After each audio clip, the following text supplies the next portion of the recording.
governador do estado do Ceará, ministro da Fazenda, deputado federal, ministro da Integração Nacional. No seu currículo, há 2 eleições presidenciais. Na primeira, ele conseguiu 6,5 milhões de votos. Na segunda, conseguiu mais de 10 milhões de votos.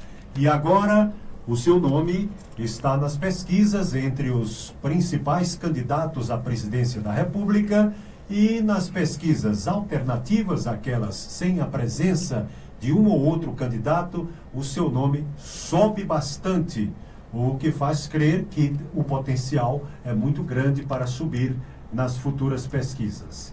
Ele está aqui em andanças pela região do Cariri. Na tarde de ontem, ao chegar no aeroporto regional do Cariri e conceder entrevista à imprensa, foi à cidade de Caririaçu. Em seguida, veio ao Horto, aqui em Juazeiro do Norte, rezar para o meu padim. Foi à cidade do Crato, onde fez uma movimentação política bastante concorrida no Crato Tênis Clube. Já na manhã de hoje, participou da convenção do PDT, com a Câmara de Vereadores de Barbalha completamente lotada. Nesse momento, está aqui ao vivo no Jornal da Tarde. Boa tarde, bem-vindo, presidenciável Ciro Gomes. Boa tarde, meu caro João Hilário, muito boa tarde a toda a gente querida, meu irmão, minha irmã cearenses de Juazeiro e de todo o Cariri, aonde chega o sinal potente da nossa Rádio Padre Cícero, a quem eu agradeço a oportunidade de poder mandar esse abraço fraterno, que é sempre, por primeiro de tudo, um abraço de gratidão, porque se todo esse currículo que já me traz aos 60 anos de idade, eu pude somar, isso se deve, eu não esquecerei jamais, ao carinho, à amizade, ao respeito do povo do Ceará. Bom, como eu disse no começo, ministro, como é que eu vou tratá-lo? Trate de Ciro. Pelo último cargo exercido no serviço público? Eu não ligo para isso, mas no protocolo, você querendo ser agradável, você chama o camarada pelo último cargo de acesso popular. Sim. Então, governador. O maior governador. Governador mas no meu caso, eu sou o Ciro mesmo. Bom, tesouro daqui. É verdade. Bom, gente, eu quero dar um testemunho pessoal aqui, Ciro. Eu fui prefeito com o Ciro Gomes, governador do estado, e na época, eu não havia votado no Ciro para governador. E ele me tratou nos 2 anos, que ele foi, nos 2 últimos anos do mandato dele, quando eu assumi a prefeitura de Barbalha, no meu segundo mandato, ele me tratou assim, com um tratamento que eu me sentia imensamente lisonjeado e honrado. O tratamento de um governador de estado para um prefeito que não era seu correligionário político na época. Então, além de outros fatos que eu até citei, uma vez eu já citei aqui, outras vezes também já citei, a deferência muito especial do governador Ciro para o prefeito de uma cidade do interior do estado. E essa gratidão será eterna ao governador Ciro Gomes. Além que solidificou o Plano Real na sua implantação, o ministro que tocou, que abriu a licitação, que começou a transposição das águas do Rio São Francisco. A sua frase mais própria agora, que o senhor diz no seu dia a dia de presidenciável, seria: chegou a minha vez? Eu tenho dito que o povo brasileiro, e a gente tem que tomar muito cuidado, porque o candidato, ele se exibe, né? O candidato, como mesmo um cidadão que quer um emprego, um jovem que quer um emprego, ele faz o currículo e mostra ali as vantagens, faz a autopabulagem, como a gente chama, né? Mas aí há um limite que a minha humildade, que eu cultivo também, a modéstia, né? Que eu cultivo também, você faz. Então eu achei um jeito assim, mais bem-humorado de dizer isso, né? Então eu digo, olha, eu fui isso, eu fui aquilo outro. Eu não fui o mais jovem governador da história do Brasil, mas fui o mais popular governador do país, sempre lembrando por gratidão que eu devo isso ao povo do Ceará. Saí como prefeito de capital mais popular do Brasil, ministro da Fazenda, ajudei a consolidar o real, entrava nos restaurantes de São Paulo, do Rio, debaixo de palma, e tenho 38 anos de vida pública, nunca respondi um inquérito, nem sequer para ser absolvido. O que nada mais é do que a minha obrigação, né? Mas é importante nesses tempos difíceis que o país está vivendo, a gente, especialmente para quem não conhece, responder. A única acusação que faz de mim é que eu sou meio bocão e que tal, mas assim, eu quero achar um jeito equilibrado de continuar indignado com as coisas erradas do nosso país. Eu não quero, minha voz pertence ao povo pobre do Brasil. E eu sei que tem muita razão para alguém estar como eu, zangado com o que está acontecendo. O que eu não posso mais é errar, é dar o queixo para bater, é cometer deslizes, que no passado, sempre mais jovem, mais impetuoso, agora eu terei 60 anos. Então o que é que eu digo? O povo brasileiro está procurando alguém que tenha experiência, alguém que tenha ficha limpa, alguém que tenha um projeto que seja estudado para responder os problemas do país. Aí eu brinco pensando no verso do rei Roberto Carlos, esse cara sou eu. Não, olha lá, que coisa. Mas hoje um bom amigo me sugeriu isso, eu acho que eu vou botar aí como slogan ou como sub-slogan, chegou a minha vez. Sim, muito bem. Olha, porque veja, João, depois do que está acontecendo com o Lula, a minha responsabilidade cresceu muito, muito mesmo. Uma coisa é você disputar, tendo duas alternativas, o povo, das outras vezes que eu disputei, o povo não votou em mim majoritariamente, votou no Lula, eu votei nele no segundo turno, todas as eleições, mas agora o Lula está fora das eleições. Tudo indica que os tribunais não permitirão que ele participe. Então a minha responsabilidade cresceu muito e eu estou sentindo o peso dessa responsabilidade crescendo.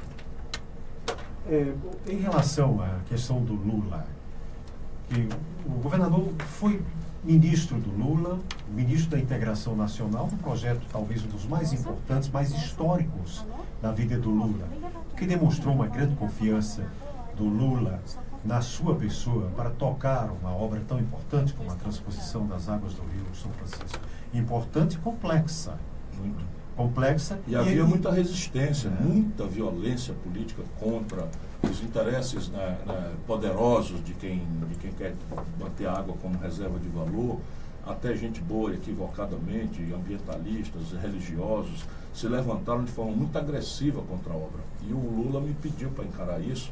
E veja, há muita intriga, porque é natural nesse momento, a direitona do Brasil, aí esse pessoal dos barões, tem pavor da ideia da gente se unir. Né?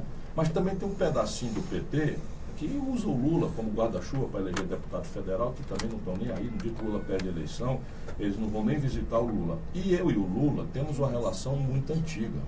Nós temos trabalhado juntos há 16 anos. Então isso resiste a qualquer intriga. Faz 16 anos que a gente trabalha juntos.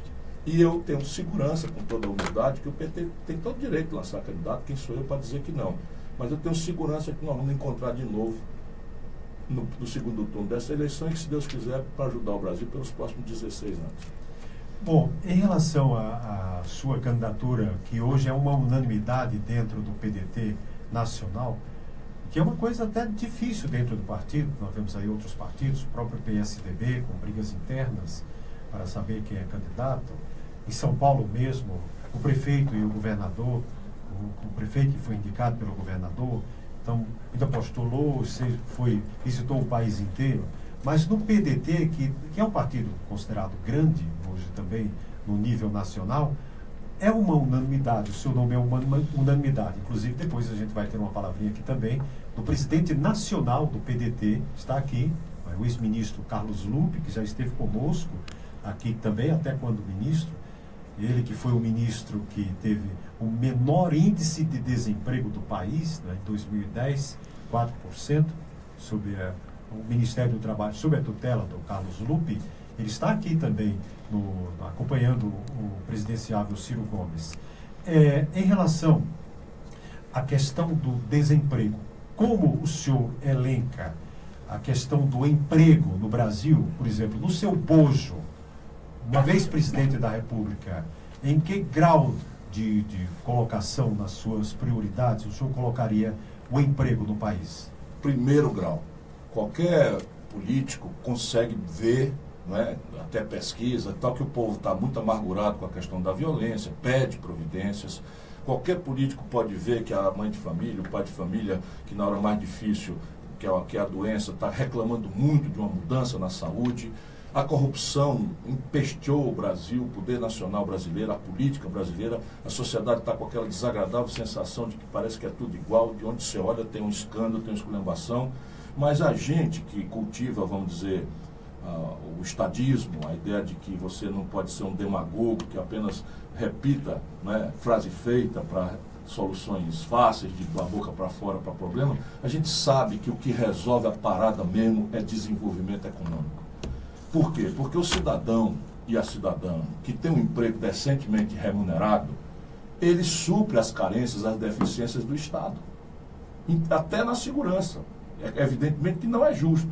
Mas vamos ver, um cidadão de classe média que consegue um bom emprego, né, que consegue uma dignidade na sua remuneração, ele está pagando um plano de saúde com sacrifício, está pagando a mensalidade escolar para um filho, né, ter uma escolinha um pouco melhor, o que não justifica que o Estado não venha para resolver os problemas. Mas o emprego é a chave de tudo.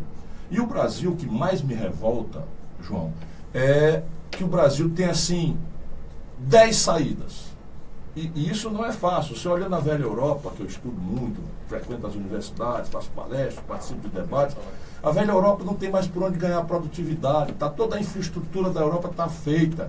Acaba não tem nem o que inventar para poder gerar emprego. E a indústria cada vez mais é robótica, é automação, é máquina e cada vez menos gente. Até chegar, disse isso nas universidades, que no futuro a indústria vai ter um homem e um cachorro. Um cachorro para pastorar a indústria e um homem para dar água para o cachorro. Isso é uma coisa que está se dizendo como sinal que no futuro o emprego industrial vai sumir. Não é o caso do Brasil. E eu vou dar aqui 4 exemplos sem querer cansar o seu ouvinte, mas a gente precisa sair da negação, sair da esculhambação em cima dos problemas para resolver o problema. Isso é o que a gente precisa fazer nesse debate nacional.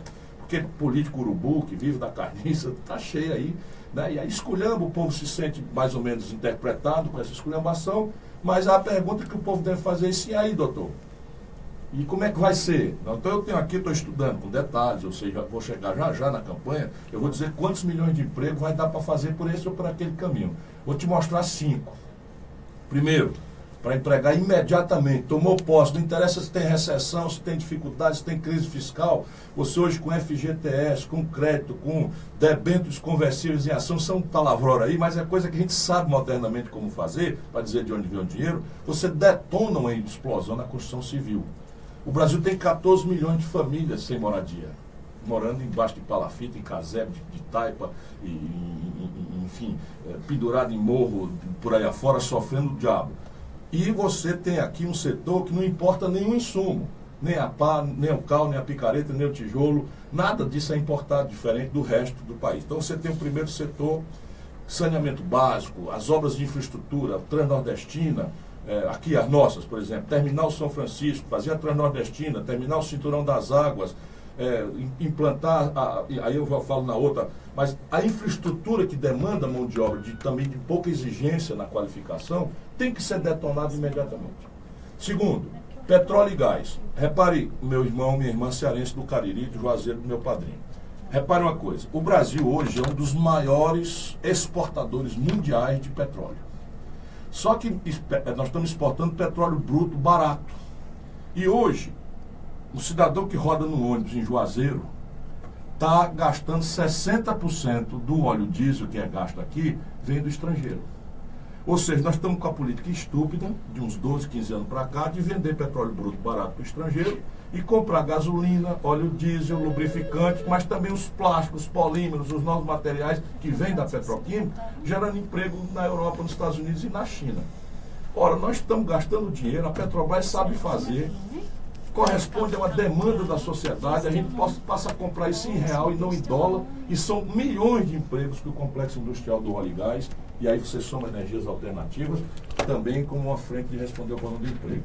Não sei se estou sendo chato, mas eu sou entusiasmado para responder os problemas. Terceiro, o complexo industrial da saúde. Você sabe, você tem um hospital regional aqui que o nosso governador Cid fez, eu fui secretário, administrei e tal. Pois eu lhe digo, 80% de que nós usamos no hospital regional do Cariri, interior do Brasil, interior do Nordeste, né, um pedaço querido do interior do Ceará, vem do estrangeiro.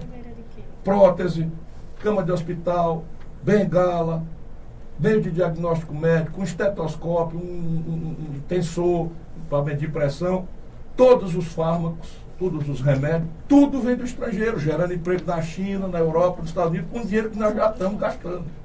Se eu encosto aqui nas universidades, pega a meninada, começa a fazer engenharia reversa, que é copiar os perfis, não estou desacatando lei de propriedade intelectual nenhuma, porque já venceu a patente, e o governo tem aqui com a ferramenta comprando, e a minha política exterior, em vez de ficar conversando fiado, eu ia quase dizendo aqui conversando merda, mas eu não posso mais falar essas palavras, né? Você pegar e brigar na China por um regime de preferências comerciais e industriais, para a gente ganhar escala, para eles é um arranhãozinho de nada, para nós são milhões de empregos.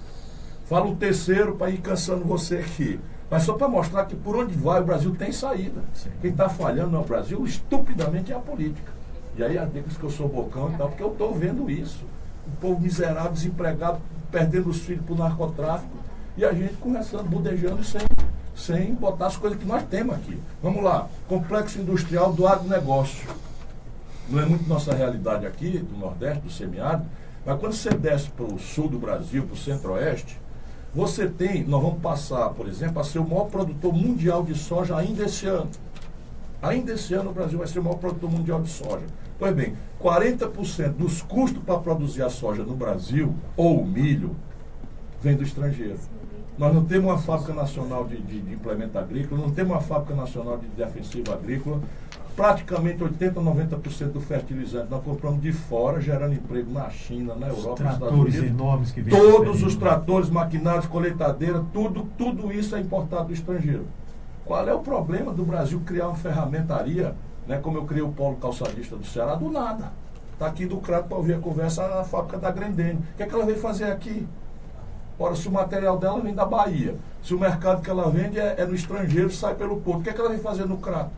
Ora, ela só vê porque nós criamos uma condição, né, mexendo com terreno, com treinamento de mão de obra, com financiamento, com renúncia fiscal, e aí conseguimos. O Ceará virou na minha mão, dos nada, o maior polo calçadista do Brasil.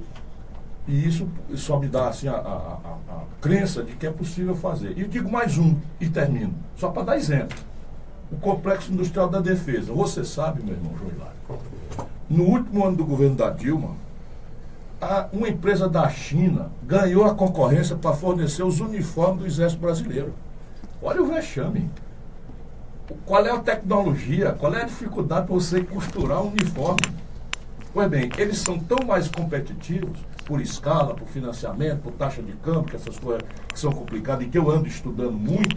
A China chegou e botou o preço mais barato para vender os uniformes do Exército Brasileiro.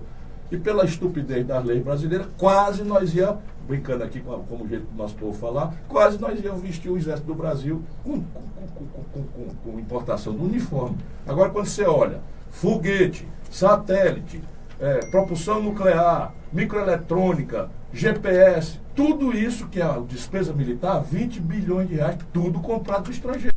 Essa concorrência foi anulada. Aí nós tivemos que dar um jeito. Uniforme chinês. O uniforme foi anulado, mas nós tivemos que fazer ali um arranjo que amanhã pode dar um problema no Tribunal de Contas. Como aqui, quando eu era governador, o Ceará comprava do Paraná todas as carteiras escolares. Faz sentido isso, meu irmão? Qual é a dificuldade para a gente ensinar um cearense a fazer uma carteira escolar? Não, hoje, por exemplo, nós temos aqui em Juazeiro a máquina Singer, e ela tinha outras fábricas. Eu que trouxe também. Exato. E a máquina Singer foi considerada de Juazeiro a melhor máquina Singer do mundo. E rapaz, quando a gente dá oportunidade, o nosso povo faz qualquer serviço e faz bem feito. O Alexandre Greco fazendo a mesma coisa. As sandálias aqui, muito tempo também, em Juazeiro do também, Norte. A publicidade de sapatos que a gente vê, por exemplo, na Grendene e tudo, na Globo, nas grandes emissoras de televisão, feito aqui. Tudo feito aqui. E o que eles vieram fazer aqui se não foi um conjunto que os cearenses produziram e o nosso povo respondeu à altura? Isso o Brasil está pronto. Isso aqui, esses 5 arranjos produtivos, é só aquilo onde já tem o dinheiro ouvindo a conversa, onde o Brasil tem expertise tecnológica, mesmo na questão da defesa, e onde o Brasil já tem um mercado garantido para comprar. Se a gente sair para outras coisas, aí o céu é o limite. Mas o que faz hoje? Um jovem empreendedor da URCA ou da Universidade Federal do Cariri, ele está na cabeça dele a vontade grande de empreender. Não tem dinheiro, não tem financiamento, não tem escala, não tem assistência técnica, não tem capacitação gerencial. Entra para empreender sem ter sido nem treinado, nem coisa nenhuma. Não funciona. Se fossem as condições que estão aqui no Brasil hoje para o jovem, nos Estados Unidos não tinha nascido a Apple, não tinha nascido a Microsoft, não tinha nascido o Facebook, nem o Google. Tudo isso é financiado por um negócio que até a gente fala em inglês porque não tem o nome em português. E o Brasil pode fazer. E com essas empresas todas com nomes brasileiros. O criador do Facebook... foi cofinanciado por um jovem brasileiro. Evidentemente. Foi enganado depois pelo Zuckerberg, mas... E o Zuckerberg, inclusive, deve agradecer muito a ele, que teve muitas o primeiro ideias dinheirinho foi ele que botou. Em relação à questão da segurança, é um gargalo muito grande que a gente vive hoje no país. O que possibilitou, proporcionou uma intervenção federal no Rio de Janeiro, né, devido aos sérios problemas acontecidos no Rio de Janeiro, que tem também outros problemas administrativos que vêm se arrastando há bastante tempo. Como o senhor, como presidente da República, encararia a questão da segurança? Esse é o assunto mais complexo e delicado e definitivamente, meu irmão que está me ouvindo, desconfie, bota o pé atrás de quem deixar você acreditar que com conversa, com frase, com jeitão assim, valentão de ser, você vai resolver esse problema. Não vai. Mas vai resolver se você entender a experiência internacional, ver o que aconteceu, o que está acontecendo no Brasil e entender que o crime tem diversas hierarquias. O crime que assusta o povo é basicamente o roubo, o assalto. O povo, a classe média, é assustada com esse crime que é o roubo, é o assalto, acaba chegar numa moto, botar um revólver na cabeça, tomar o celular e tal. O outro crime que assusta o povo, mas é porque vê na televisão esses programas Mundo Cão, mas normalmente está confinado meio na periferia das cidades, é o homicídio, né? Mas o verdadeiro crime, o que produz esses dois crimes, não está na favela, não está na periferia. É o narcotráfico que movimenta bilhões e essa novidade agora, não é, de facções criminosas, com nomes mais pomposos, que a gente não deve repetir para não glamorizar, mas que estão dominando a cadeia. Ou seja, agora o sistema convencional não presta mais. Vamos lá, o que eu estou querendo dizer? O Brasil tem hoje 700 mil pessoas nos presídios. Sim. Só temos vaga para 400 mil. Mas estamos com 700 mil pessoas. Cumprimentar o prefeito Zé Arnon, meu querido amigo, de longuíssima data, que está aí fazendo todo esforço e sacrifício para bem governar o nosso Juazeiro, depois de muitas dificuldades que recebeu, mas vai dar tudo certo. Não se preocupe não, trinca os dentes aí, que se eu chegar lá, você vai ver como nós vamos cobrir isso aqui de brilhante. Boa, Igor, tá bom? Igor Queiroz, nosso grande mestiço de sobralense, com fortalezense, e é neto do grande cearense, grande brasileiro, Edson Queiroz. É alegria revê-lo, viu? E aí, tudo bom? Como é que tá você? Todo mundo chegando por aqui, amigos queridos. Né? Então eu estava dizendo... Bem-vindos todos aos O Brasil hoje tem 700 mil pessoas na cadeia. Um terço disso, 270 mil, eu estou estudando muito, gente, muito interessante, está me ajudando, tem grupo formado em São Paulo, Rio de Janeiro, aqui no Ceará, estou juntando todo mundo que está estudando isso, porque tem opinião de todo tipo. Eu vou arrumando a carga aqui, se você achar que eu estou sendo muito comprido, você não corta, porque... Mas isso é o que interessa mesmo a gente discutir. Então, repare, 270 mil dos 700 mil presos são jovens, pobres, negros, caboclos, presos com pequenas quantidades de droga. Não vamos ser inocentes. Ele é o aviãozinho que eles chamam no bairro. Ele é o cabo que na ponta o traficante usa.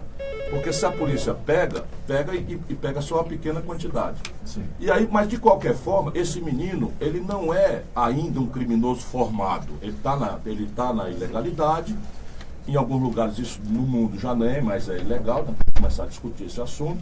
Mas ele vai para a cadeia. No que ele passa o portal do presídio, naquela noite, vem um cabalada perigosíssimo e bota o ferro no queixo dele e diz assim: meu irmãozinho, você vai filiar aqui no comando tal, ou no comando tal, que são as facções do crime organizado, ou nós vamos estuprá-lo, vamos matar você hoje, aqui, daqui para amanhã. Aí o menino, que ainda podia ser recuperado, passa a ser agora um soldado do crime mais sofisticado e cumpre as ordens, porque é um misto de terror com clientelismo. Os cabas roubam dinheiro, assalta banco, lava dinheiro, já estão comprando político, estão comprando juiz, estão comprando promotor, porque se você deixa, o crime vai indo. Isso no México empesteou geral. O México, por exemplo, ficou com esse papo de botar exército para enfrentar e não fez o que é correto. E aí nós chegamos então à seguinte situação: o Brasil precisa criar um sistema novo de segurança pública. Botar isso tudo junto. Você tem guarda municipal, cada uma de um jeito, sem regulação. Você tem que fazer as guardas municipais serem uma base, não de repressão, mas de informação, de inteligência, de diagnóstico por setor geográfico, bairro a bairro, para que você hierarquize isso. Temos que pôr em discussão a unificação das polícias. O que diabo é isso? Tem uma grande polêmica, mas do que eu não tenho medo é de polêmica. Eu não sou dono da verdade, mas vou chamar esse debate. Em 6 meses eu vou oferecer ao brasileiro uma solução, nem que seja chamando o povo para votar diretamente. Mas é assim, a polícia militar, no Brasil, só tem isso aqui. O mundo inteiro não tem. A Polícia Militar, ela tem a tarefa de enfrentar a prevenção. Mas ela não tem a tarefa de fazer a investigação nem de formar a culpa do bandido. Isso é tarefa da Polícia Civil. Então o policial militar vai para a rua, já está se arriscando, porque o narcotraficante sabe onde é que mora a família dele não mora na zona nobre da cidade, mora na zona pobre, e tem que fazer ali um acordo para sobreviver, para a filhinha dele poder ir para a escola e tal. No Rio de Janeiro estão sem pagar o salário dos policiais. Aí você acha que o Exército vai resolver isso? Sabe quantos homens tem no Rio de Janeiro? 100 mil na polícia. 100 mil pessoas. Agora não recebe o salário, meu irmão. E também não aumenta a polícia? Não, está proibido por um acordo que o governo federal impôs ao Rio de Janeiro de fazer concurso pelos próximos 20 anos. Olha lá. Por conta do colapso fiscal do Rio de Janeiro. Então, vamos lá. O policial militar, então, ele tem a tarefa de enfrentar o bandido, capturá-lo, mas a tarefa de formar a culpa, ou seja, de juntar as provas, de fazer o inquérito para o juiz poder condenar, é da Polícia Civil, que não reprime, não está na linha de frente. Aí você pega, o policial prende, e ele não tem um adestramento, não é treinado para a investigação, chega e entrega o preso, às vezes um bandido perigosíssimo, para uma tal de audiência de custódia, que é uma forma bem intencionada de você obrigar as autoridades policiais a não ser arbitrária, a não estar prendendo o povo, batendo no povo inocente, né, sem ter os devidos cuidados. Mas como o policial militar é treinado para reprimir e não para formar culpa, ele chega lá e tem um defeitozinho. Os advogados vêm, pegam o defeito, o juiz manda para a rua. E o policial fica muito zangado de se arriscar, de correr risco com a família, e aí começa a fazer acordo. Não estou nem dizendo corrupção ainda. Estou falando de fazer acordo. Quer saber quem consome cocaína? É os pobres? Quem consome cocaína é os ricos da Zona Sul do Rio de Janeiro. Vai ter como é que chama? Mandato de busca e apreensão coletiva em São Conrado? Eu quero ver. Vai ter na Rocinha, onde estão os pobres impotentes sendo tratados como bicho, misturando o bandido com o trabalhador. E aí você chega no ponto em que você tem que pôr em discussão. E a Polícia Federal tem que ser reorientada para duas grandes tarefas. Uma é a repressão aos instrumentos do crime organizado, que hoje praticamente não tem lei suficiente, nem nova. Isso tem que estar o tempo todo. Faz 10, 15 anos que isso aconteceu e as leis não mudaram. Por exemplo, lavagem de dinheiro. Por exemplo, contrabando de arma. Um AR-15 é produzido nos Estados Unidos e está na Morro do Rio de Janeiro. Não foi produzido em Barbalha, nem em Juazeiro com ouro. Um brasileiro foi preso recentemente nos Estados Unidos e mandou mais de 1000 fuzis. 1000 fuzis. Isso entra nos portos. Isso não se resolve com o exército, isso se resolve com inteligência. Inteligência não é a gente ser esperto, não. Inteligência é a forma que a gente chama hoje de espionagem. Né? Da polícia pegar um bocado de gente, infiltrar, né? E começar a mapear de onde é que veio esse fuzil. Em vez de prender um menino com um fuzil na mão, encosta nele, vira bandido de Araque e pede um fuzil também. Aí quando esse fuzil chegar, o cara começa a rastrear com paciência, né? Isso que se chama polícia científica. Isto é o que vai resolver o problema do Brasil, embora a ostensividade, a presença, a dureza no enfrentamento do crime tem que ser uma atitude do dia a dia. Mas isso é o que vai resolver. Contrabando de arma, contrabando de droga. O Brasil não produz cocaína. O Brasil tem 17 mil quilômetros de fronteira e o Exército, que é encarregado de fazer a tarefa de proteger as fronteiras, está trabalhando meio expediente. Porque o senhor Michel Temer cortou 40% do orçamento de custeio. Ou seja, o bandido diz assim, como é? O negócio saiu expediente aí em Tabatinga. Que hora é esse dia? Não, esse dia vai ser de 7 às 12. Então tá bom, traz o carregamento 13 horas. Isso é piada, pra gente não chorar aqui. Em relação à questão da segurança pública, o senhor não vê a necessidade de potencializar os municípios? Sim. Como a segurança americana é feita pelos municípios, sim, né? Sim. Temos o célebre questão de Nova York, que até os países desenvolvidos, muitas vezes a violência eclode, como aconteceu em Nova York, e houve um plano municipal lá grande que acabou dando certo na violência extrema de uma das cidades mais ricas e mais famosas do mundo inteiro, Nova York, num país super desenvolvido. O senhor não vê a necessidade de dar força aos municípios, não é, com melhorias na sua área administrativa, isso tudo, e que os municípios possam também gerar essa inteligência em relação ao crime? Sem dúvida. Falei aqui que o sistema de segurança que eu estou ajudado aí por esses especialistas preparando para propor ao povo brasileiro, organiza de forma sistêmica, com tarefas muito claras, todo o aparato de repressão e prevenção ao crime. E, especialmente na prevenção, o papel de uma guarda municipal bem treinada, bem capacitada, e que tenha o conhecimento no território, censitariamente visto. Você pega aqui um bairro de Juazeiro, Horto, ali o guarda municipal não precisa entrar em choque com ninguém, mas ele conhece as famílias, sabe quem é, e ele não tem por onde fluir, né, a informação de quem é avião, de quem é narcotraficante, de quem é da facção criminosa A, B ou C e tal. Ele tem isso, mas não tem onde depositar e tem medo. Se eu crio um sistema, e quem vai assumir isso é um comando que não mora aqui, um belo dia. Você pode até botar o aparato cercando o bairro para dar apoio, mas quem entra é um comando decretado, como diz o nosso caboclo, vai decretado ali na cabeça e corta uma vez, e corta duas, e corta três, e corta quatro, a quinta ele morre. É o que funciona no mundo. A inteligência é absolutamente necessária para se coibir muita coisa que acaba chegando, que é uma coisa muito intermediária, que é a vinda da droga, e acaba afetando. Mas... Deixa eu lhe dizer, por exemplo, o Brasil tem 17 mil quilômetros de fronteira seca. Isso é um país imenso. Não é? Não dá para imaginar que nós vamos fiscalizar isso do modo como a gente fiscalizava no século XVIII e XIX. Porque tinha uma estradinha aqui, outra lá, botava um pilotão do exército, estava resolvido. Hoje não tem saída. Os americanos, desesperados, fazendo besteira para a humanidade toda se envergonhar, estão montando um muro físico, separando eles do México. E é a nação mais rica e poderosa do planeta Terra. E não dão nem conta, nem arranham o problema. Nem de imigração, nem de tráfico de droga, nada. O que é que resolve? Inteligência. Aí é o aparato tecnológico, drone, a satélite. E nós não temos nada disso. Os satélites que processam as comunicações militares do Brasil são americanos. Bom, o senhor foi ministro da Fazenda, eu lembro muito bem, quando surgiu o Plano Real, que ainda hoje persiste, né, o Real. O Brasil teve vários planos, e planos que foram tão ruins que não duraram sequer 6 meses, como a história do Plano Cruzado, foi feito de uma forma assim, sem um planejamento maior. Mas no Plano Real, que foi feito até com mais... O senhor foi chamado na época, o senhor era governador do Estado, e fim do seu mandato, e o Itamar Franco, o presidente da República, o chamou para segurar o Plano Real num momento difícil, lá de trombas lá do ministro Rubens Recupero. E o senhor ficou até o fim do Plano Real, o senhor mesmo citou que era aplaudido quando entrava em restaurantes, quando era ministro da Fazenda.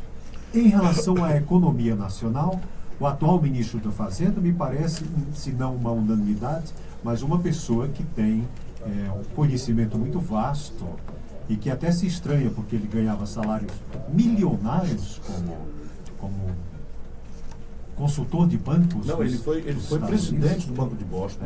Ele é banqueiro. Né? Era bancário e virou banqueiro. Né? E acabou vindo para ser ministro com um salário de, digamos, de 20 mil, 33 mil reais e tudo. Como o senhor enxerga essa área da economia? O Brasil ainda é um país difícil, um país de muitas desigualdades sociais, embora nos últimos governos essa desigualdade tenha sido reduzida, diminuiu um pouco. Mas como o senhor enxerga a economia nesse momento para diminuir as desigualdades? Na área econômica, quais seriam as suas principais medidas, governador? Vamos pensar juntos para o nosso povo entrar conosco na reflexão. O Brasil, e vamos esquecer Fernando Henrique, Lula, que isso é muita paixão, muito ódio, impede a gente de raciocinar. Então eu estou achando um jeito de pôr em debate uma coisa que é mais a ideia, e ninguém precisa ser economista para entender. Repare bem, em 1980, que sob o ponto de vista de um tempo histórico, é ontem, em 1980, o Brasil tinha uma produção industrial que era 1/3 da nossa riqueza. Então o Brasil já era 1/3 da nossa riqueza produzido na indústria. E esse produto industrial do Brasil era a soma do produto industrial da China, da Coreia do Sul, da Malásia, de Singapura e do Vietnã, os chamados tigres asiáticos. E ainda sobrava um tanto, em 1980. Hoje, a produção industrial brasileira caiu para menos de 10% da nossa riqueza. Ou seja, o país está brutalmente se desindustrializando. Aquela história. Exportar petróleo bruto barato, em vez de expandir refino nacional, importando derivado de petróleo. Só para dar um exemplo.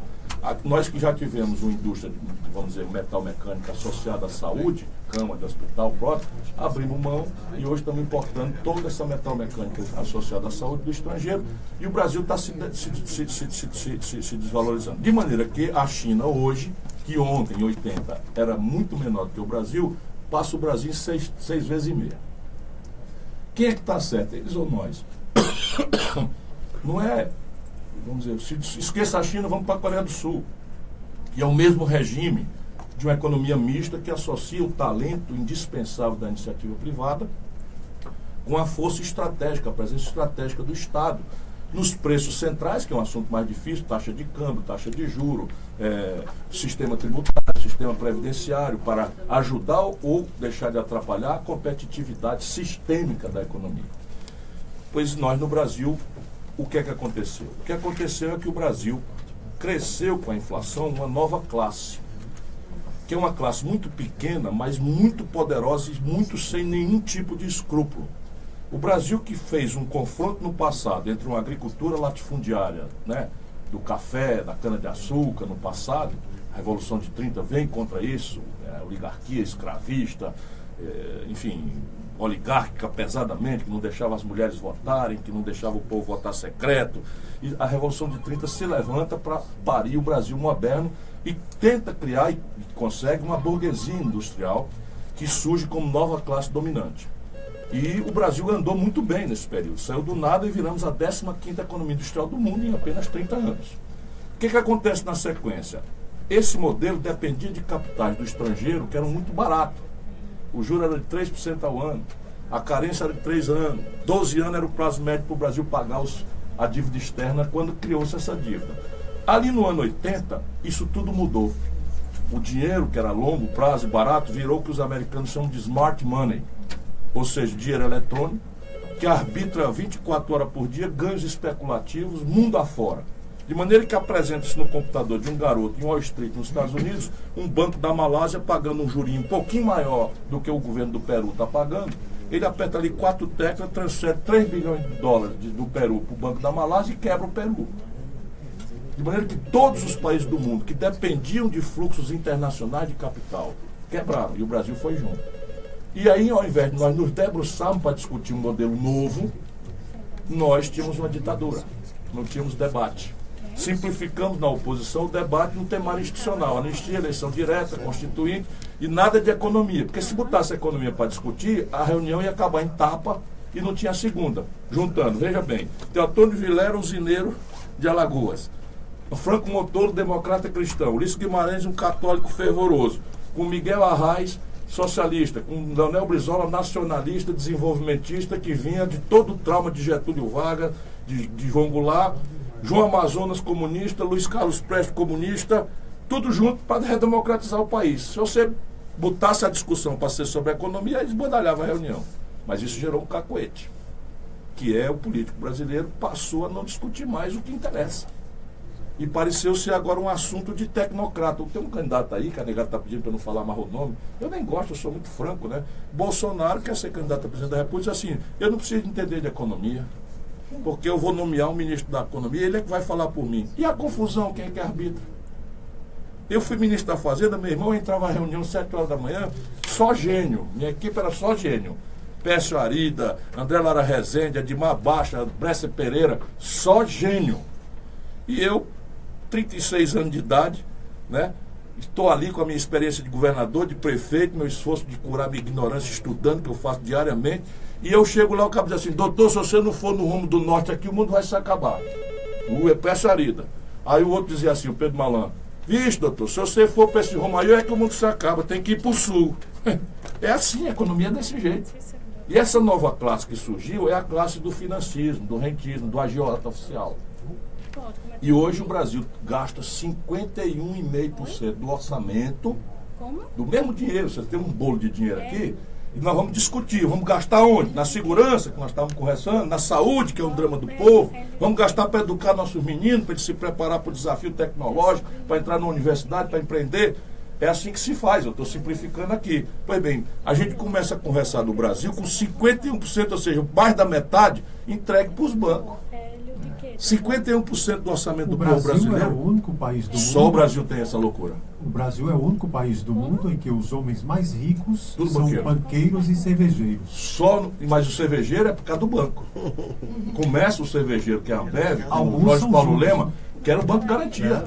Então começa o Banco Garantia, entra e as firmas tudo quebrando, porque o Brasil está se desindustrializando, as firmas tudo quebrando, e o Banco Garantia resolveu desenvolver um produto que, ao invés de ser aplicado em título público, o produto deles é entrar com a grana em empresa quebrada.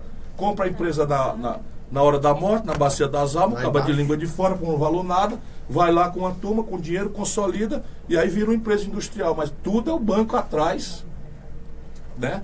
Comprando a indústria que está quebrando por causa disso. Governador, Então, se o diagnóstico for correto e termina, de tudo é chato porque os assuntos não são triviais. Tá ótimo. Nós precisamos Uma aula desenhar, aqui para nós precisamos desenhar um novo modelo nacional de desenvolvimento. O caminho é reindustrialização do país. Isso não dispensa nada. A economia do conhecimento, o agronegócio, a mineração, o petróleo. A gente tem que assoviar e chupar cana. Porque o Brasil tem uma agenda do século XIX que não foi completada, uma agenda do século XX que não foi completada, e o século XXI chegou, nós temos que também estar agarrado nesse assunto. E aí, a indústria no Brasil, poucos lugares do mundo têm alternativa. E eu citei aqui os 5 complexos industriais que eu vou priorizar. Petróleo e gás, complexo industrial da saúde, complexo da defesa, complexo industrial do agronegócio e construção civil. Isso para começar. Mas veja bem, faz sentido o Brasil pegar a maior produção de soja do mundo e vender em estado bruto para a China, para comprar depois o óleo processado pela China, os novos materiais, a margarina. Como algodão, de lá de para trazer fora. as Algodão. roupas, né? Para trazer as Sabe o que roupas. está acontecendo hoje? Eu estou viajando e conhecendo os problemas, discutindo. Então, hoje o produtor de milho do centro-sul do país, do centro-oeste, compra a semente na conta da semente, da unidade. O caba paga R$700 por um saco com 7.000 sementes. 7.000 contadinha. Uma semente, 2 sementes, 3 sementes, não é negócio de quilo mais não. Toda estrangeira. Que é mentira.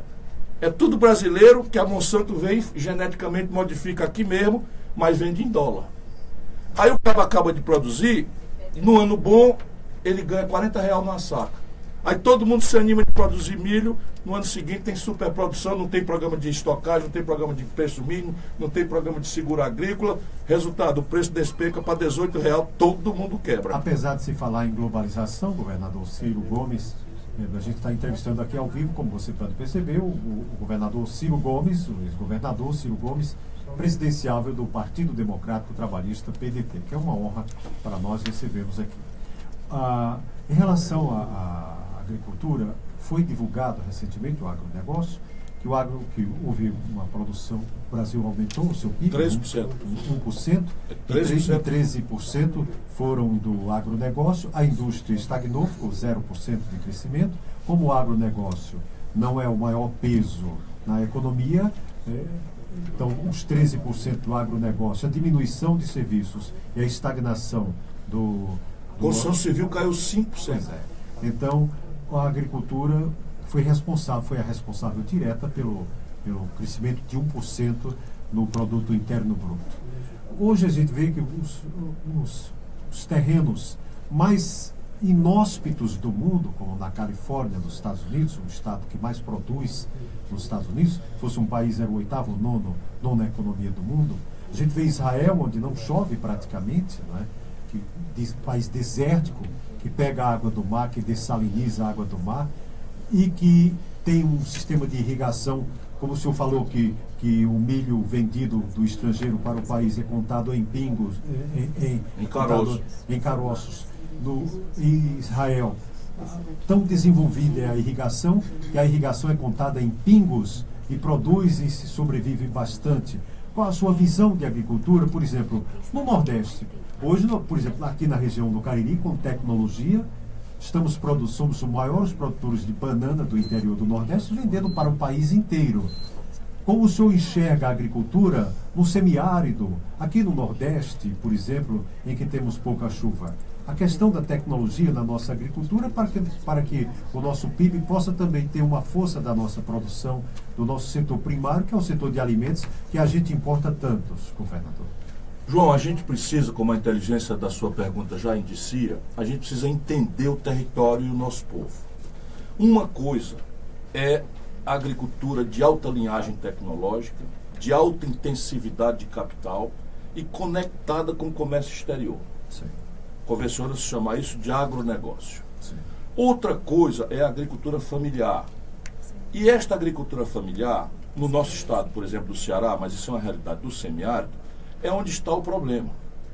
Vamos lá, o Ceará tem hoje ainda algo ao redor de 25 de cada 100 cearenses moram no campo. E a nossa agricultura tradicional do passado morreu naquilo que gerava excedentes econômicos. De maneira que o nosso povo permanece produzindo, na nossa tradição ancestral, milho e feijão, né? Tira ali uma melanciazinha, tira ali um girimum e tal, mas é basicamente milho e feijão espiando para o céu, pedindo a São Pedro que mande a chuva, se chover, matando lagarta com tamanco e não sei o que e tal. Aí dá uma boa safra, o caba vem, o atravessador mete a faca no pescoço dele, obriga ele a vender por um preço precário e tal. Isto explica, por exemplo, com o meu coração, não é com a minha inteligência, com a minha alma, e eu vivo dedicado a isso, a miséria do nosso Estado. O Ceará tem 25% do povo morando desse tipo de atividade econômica, e essa atividade econômica gera 2% da nossa riqueza. 2%. Hoje você pega um hotel em Fortaleza, um hotel dos grandes, gera 1% da riqueza do Estado. Você pega um parque como o Beach Park, né, você gera. A indústria calçadista do Juazeiro representa 3, 4% do PIB. Aí você vai vendo o desequilíbrio. E como é que nós vamos resolver isso? Fazendo todo mundo ir embora do campo e só o agronegócio? Não, não pode ser assim. Mas nós temos que resolver 3 graves questões para começar. Todas estão na sua inteligente pergunta. Primeiro, intensividade de capital. Como é que o pobre vai fazer uma estrutura de irrigação? Entendi. Se o governo dá, como é que o pobre paga a energia?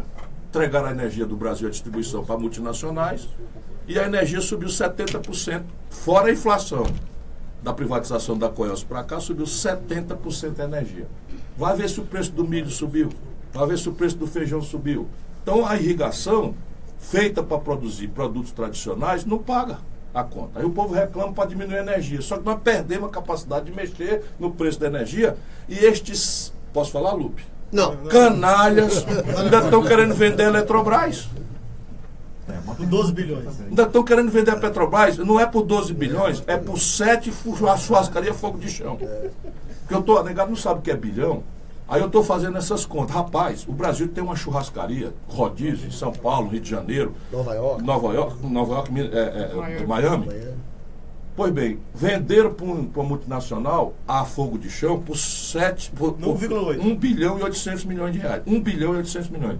Essa gente quer vender Eletrobras, com Furnas dentro, com Chesf dentro, com Eletrosul dentro, com não sei quantas, uma dezena ou uma centena de hidráulica, por 7 fogo de chão. Esse país, sabe, aí querem que eu seja um cabo que não fala as coisas, que fique moderado, que vá conversar com o branco assim, todo mansinho. Não vou não, minha língua pertence ao povo brasileiro mais pobre. Não vou errar, não vou escorregar e tal. Então repare bem, intensidade de capital, intensidade tecnológica. O pobre pode comprar um sistema de irrigação de gotejamento hidropônico, que já vem casado com fosfato, nitrato e tal, que é como Israel faz, não paga. Não, é isso. Exatamente. Porque ali é o seguinte, não tem chão a Califórnia, mas o chão é todo artificial. O caba chega ali, tá o desertão lá, o caba vem, bota o nitrato, bota o fosfato, bota não sei o que, aí chega, água também não tem. Aí o caba chega ali com um negócio como se fosse um conta-gota, mesmo, não é maneira de dizer não. Bota dentro da empolazinha o fertilizante e tal, e ali tá, quanto é que a planta precisa? 3 pingos por hora. 3 pingos. Aí esqueça, chuva faz mal. Porque, né, o caba tá ali. Isso só será resolvido se nós tivermos de volta a compreensão de que o Estado Nacional Brasileiro tem que ser parceiro do seu povo. Por quê? Porque o mercado não resolve isso. Mas tem muita gente querendo menos Estado. É isso. Não, e as pessoas têm razão, eu tenho muita paciência, muito respeito, muita humildade, porque eles ficam comparando a tese correta de Israel, da Califórnia, etc., com a realidade brasileira. E a questão é simples. O pobre, que é multidão, estou dizendo no Ceará, é 1 de cada 4 cearenses, dá conta de superar o atraso tecnológico, a intensidade de capital, sem o governo fazer subsídio no crédito, sem uma política de preço mínimo, sem uma política de assistência técnica, sem uma política de extensão rural, sem uma política de estocagem, sem um treinamento, uma capacitação e um experimento biotecnológico para trocar as culturas. Uma coisa é o cara produzir uma bananeira, que a banana tem preço para pagar. Outra coisa é você produzir milho e feijão, com produtividade que hoje, você pega no Ceará, vamos dizer, numa hora boa como essa, graças a Deus chegou o inverno, nós vamos tirar o quê de um hectare de coisa? 3 sacas? Quem me acuda aí, quem está? De milho? De milho? Tira mais. Tira 10, 12 sacas. Pois bem, lá no Mato Grosso, irrigado dessa forma, tira 20. Aí quem vai dizer o preço? É o nosso? Não é. Por que o Ceará não tem mais gado extensivo?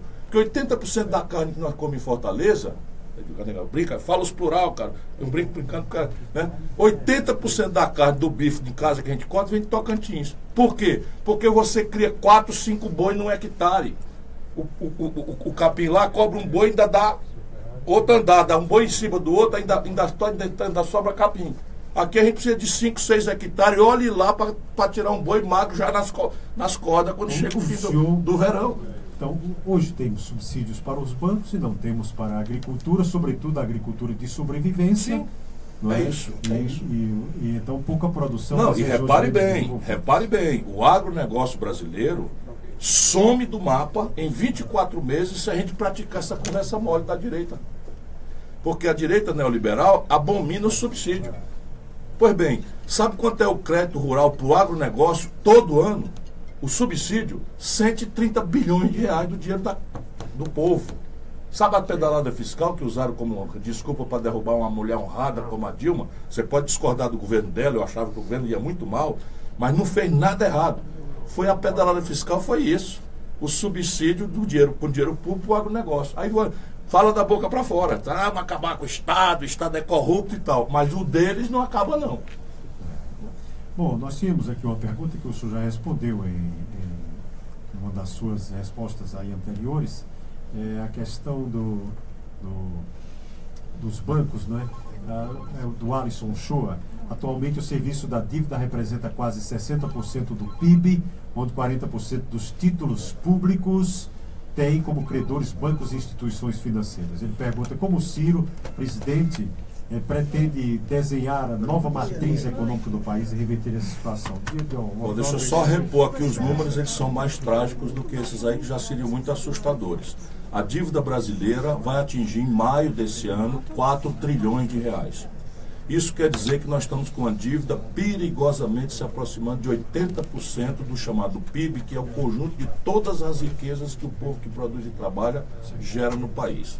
E o mais grave de dívida, quem está me ouvindo sabe disso, não é nem sequer o tamanho da dívida, que já é assustador, é o prazo.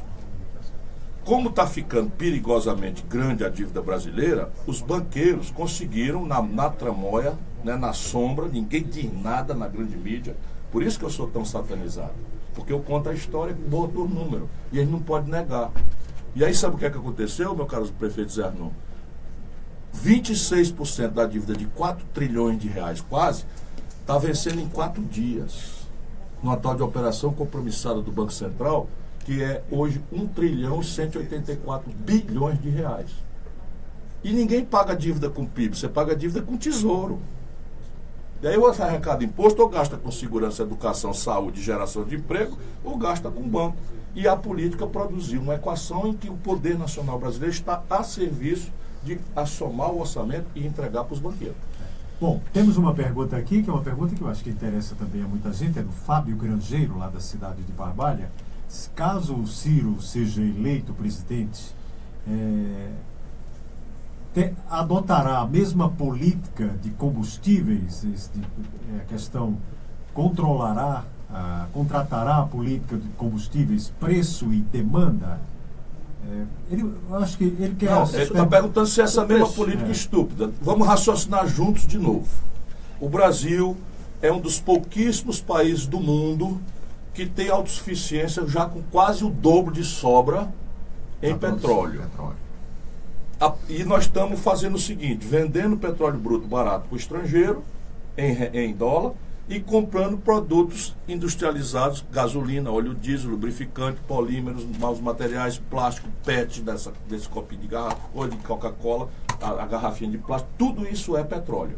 Cadeira que nós estamos sentados, todos os plásticos, todas as coisas, tudo isso é petróleo. Pois bem, o Brasil adotou essa genial política, estou fazendo uma grave ironia, de vender petróleo bruto barato e comprar tudo que é enriquecedor do estrangeiro. Como a gente está comprando do estrangeiro, o que é que faz os caras? Estão querendo fazer agora, transferir para os preços dos derivados do Brasil a flutuação cambial. E aí pegaram num patamar, num piso já muito alto, e hoje nós temos a seguinte situação. A gasolina nos Estados Unidos custa R$ 2,13 um litro. No Brasil está bem pertinho de chegar em R$ 5,00. Está bem pertinho. Já com essa política. Não interromper porque é ano eleitoral. Tem estado lá que é bem mais barato do que isso. Tem, eu estou dizendo a média nos Estados Unidos, de estados que não são produtores e tal. A média. Você na Europa tem a gasolina chegando a R$ 2,30, R$ 2,40 por litro. E no Brasil está bem pertinho de 5. Essa política está certa? Essa política está errada.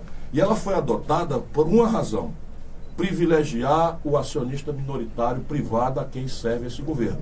E multinacionais do petróleo que estão operando aqui dentro.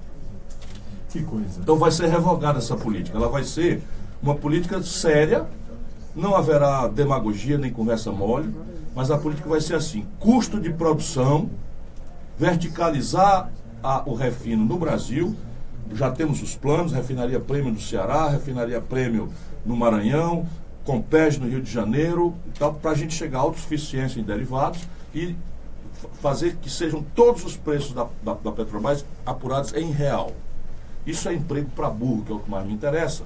Mas a Petrobras aqui vai calcular o preço dos seus produtos assim: quanto custa a produção, quanto custa a remuneração do capital imobilizado, mais um lucro razoável em linha com o lucro que a gente pode estudar do mundo.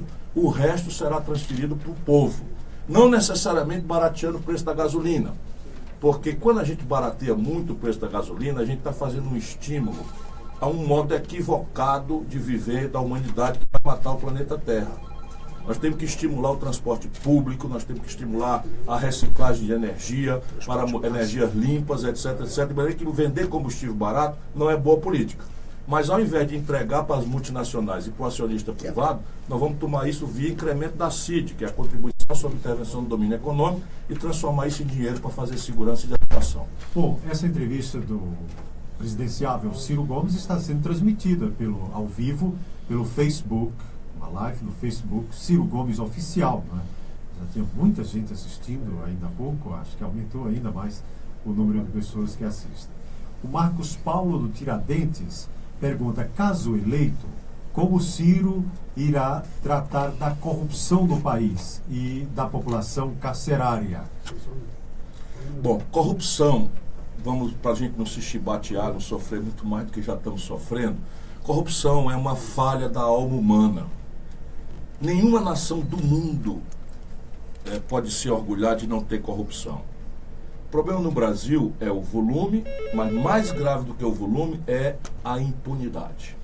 E isso é que cria essa exemplaridade cancerígena que, como metástase, está corroendo a confiança do povo na democracia, no sistema e os políticos. Né? Os políticos viramos aí praticamente uma coisa execrável, e há muita gente interessada em misturar alho com bugalho para que o povão pasteurize tudo, então todo mundo é bandido, todo mundo é ladrão, e aí os bons vão sair, porque quem é que aguenta ficar com isso, convivendo, e os maus vão reinar, porque se está todo mundo igual, não tem nada que ser decente nem coerente. Isso nós temos que abrir o olho.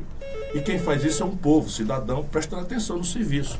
E nós no Brasil temos alguns problemas. 76% do povo, nós não lembramos no nome do deputado federal em quem votamos na última eleição, 3 meses depois dela. Por quê? Porque a gente é induzido a achar importante o prefeito, o governador, o presidente, e não dá muita bola para o deputado. Né? A verdade é essa. Claro que numa cidade você tem uma liderança local relevante, isso muda. Mas na média, grande cidade como São Paulo, Rio de Janeiro, 80% do povo não está nem aí a deputado federal. Aí depois vem as bostas lá de Brasília e o cara fica zangado. E, né, fica todo mundo responsável por igual por esses canalhas que infestaram a vida nacional brasileira. Como é que se enfrenta a corrupção no mundo? Permanente inovação institucional. A corrupção é uma ameba. Quando você corre para um lado, ela cresce para o outro.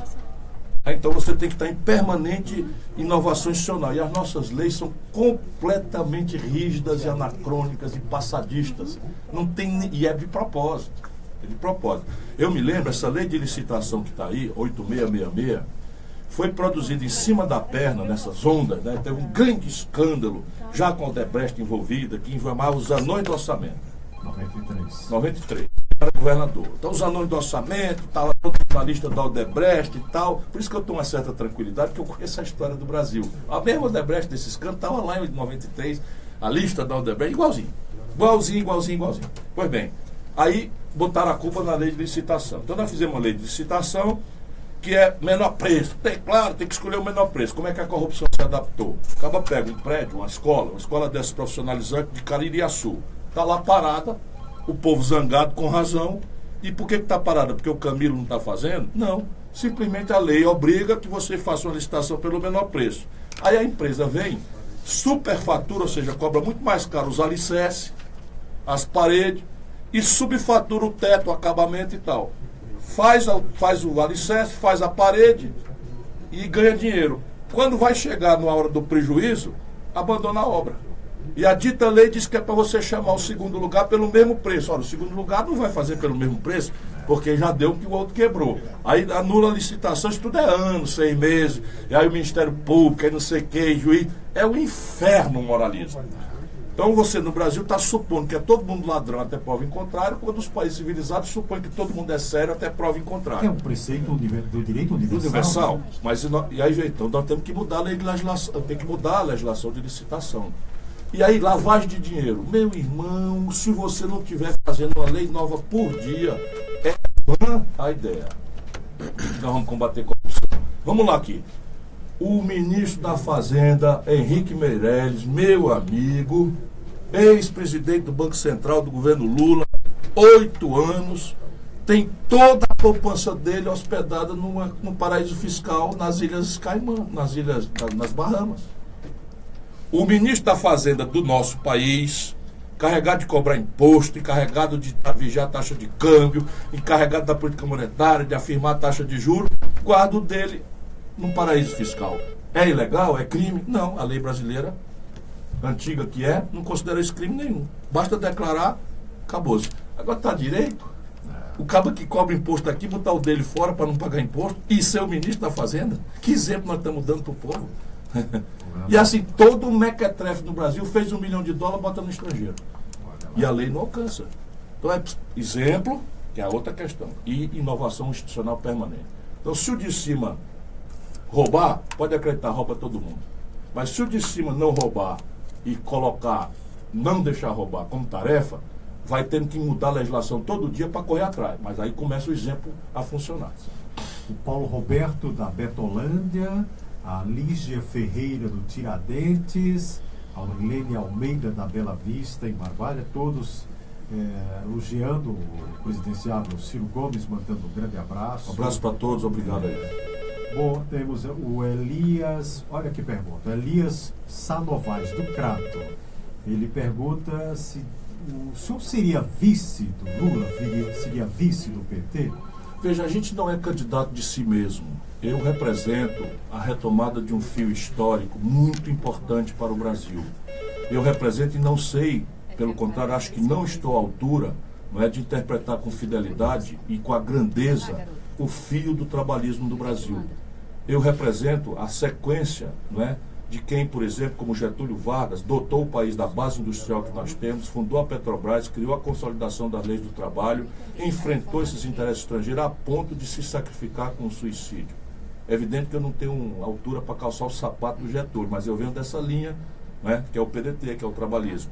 Depois eu venho a mesma linha do João Goulart, que também sacrificou-se, porque quis fazer as reformas de base que aprimorassem o acesso do povo mais pobre aos benefícios, aos bens, às riquezas do nosso país.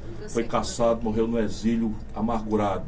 Eu venho de uma linha de um homem extraordinário como Leonel de Moura Brizola, de quem tive a honra e o privilégio de receber o último voto em vida para presidente da República, meu amigo, tive o privilégio de ser colega dele e não tenho nem altura mínima para calçar o sapato do Brizola. Portanto, eu sou candidato do PDT. Com o PT eu tenho uma relação antiga, e o Ceará sabe disso. O nosso governador atualmente é o Camilo Santana, que nós ajudamos a formar. Não é negócio que o Camilo Santana era um cara popularíssimo, já estava forte em pesquisa, não. Nós ajudamos a formar, porque nós achamos que o Ceará precisava dar uma oportunidade a uma liderança do Cariri, que vinha muito discriminado, sem participar de nada, e nós então pegamos um jovem talentoso, honesto, honrado, já vinha de uma linha de filho de quem é, do Eudoro da Emengarda, e apostamos nele. Ele saiu do zero, quase perde a eleição, o Cid sendo um governador popularíssimo e tal. Não nos arrependemos, estamos aí nesse caminho, na minha relação fraterna com o PT. Agora eu sou do PDT. Nos últimos 16 anos nós conseguimos nos entender. Ali uma intriga acolá, a gente sempre apoiando eles, a vida inteira. Né? Entre tapas e beijos, acabam... eu espero eu respeito se o PT quisesse, dado que o Lula não poderá ser candidato, penso eu. Aí tu vai dizer, tá torcendo? Não estou torcendo. Quanto eu lutei? Eu fui acusado de ser destrambelhado porque me propus integrar um grupo de juristas que avaliássemos se a prisão do Lula ia ser arbitrária para oferecer para ele uma alternativa de asilo. Ninguém do PT falou isso, só eu falei. Fui esculhambado. Aí que eu sou plano B do PT, que eu sou a puxadinho do PT, a direita brasileira vive me esculhambando. Mas não sou do PT. Né? Minha visão é outra. Eu acho que o Lula cumpriu um grande papel, mas nesse momento nós temos 206 milhões de bocas de brasileiros para alimentar. Nós temos 34 milhões de brasileiros empurrados para a informalidade, 12 milhões e 700 mil brasileiros desempregados. 64.700 homicídios aconteceram no ano passado no Brasil. Nós precisamos enfrentar esses problemas. Quem precisa da saúde está com medo. O Brasil está em pandareco, não cresce, não gera emprego. E é escândalo, é confusão, nós estamos matando a democracia. E eu vou para cima, vou lutar. E se eu puder ter o apoio do PT, ótimo, mas não acredito, simplesmente não acredito, que não é da natureza deles. Nós estamos apoiando o governador Wellington Dias do Piauí, que é do PT, estamos apoiando o Camilo Santana no Ceará, que é do PT, estamos apoiando o governador Rui da Bahia, que é do PT, estamos apoiando o governador Tião Viana, lá do Acre. Todos os candidatos praticamente do PT nós apoiamos. E não recebemos apoio do PT em nenhum lugar. Nenhum lugar. Pode ser coincidência, mas é chata essa coincidência. O Bosco Lustosa, algumas perguntas. O presidenciável Ciro Gomes vai ter que viajar agora, mas a gente gostaria que ele respondesse ainda algumas perguntas. Reforma da Previdência como proposta. Bosco Lustosa pergunta, ele é do sítio Chumbada. O senhor seria a favor da reforma como proposta? Não, como proposta eu sou contra, lutamos contra, e graças à força do povo brasileiro nós vencemos essa perversa injustiça que se estava praticando em cima de um problema verdadeiro. Desculpem, os assuntos merecem uma reflexão mais complexa, o negócio de frase feita, simplificação, é o paraíso da demagogia e da decepção. Veja por que nós precisamos colocar em debate uma reforma da Previdência para o futuro do país. Eleito um presidente com força popular, esse presidente tem que fraternal e respeitosamente convocar a família brasileira, sem parte prévia, sem dono da verdade e com um sentido superior de justiça, porque aqui é o paraíso do privilégio e da injustiça, é como você trata os seus idosos. Se você quiser saber se um país é sadio civicamente ou se é um país doente, você vê como é que esse país trata suas crianças e como é que esse país trata seus idosos. E o Brasil é um país absolutamente doente. Nosso país está infeccionado porque nós estamos dando nada de futuro, senão violência e narcotráfico para as crianças, e estamos tratando com a maior indignidade nossos idosos, nossos pais e nossos avós. Isto dito, eu vou sentar na mesa desse debate com uma análise. A análise começa com uma pergunta. O país deve deixar para o seu futuro, para os seus filhos, uma poupança ou uma dívida? Se eu bem conheço o nosso povo, generoso como é, com todo o sacrifício que passa, 80% do povo vai dizer que quer deixar para o filho uma poupança, não uma dívida. Isso começa a orientar o debate. Por que nós precisamos de uma reforma da Previdência? Porque o Brasil adotou 40, 50 anos atrás, em linha com o mundo, que não faz mais isso há muitos anos, um sistema chamado de repartição.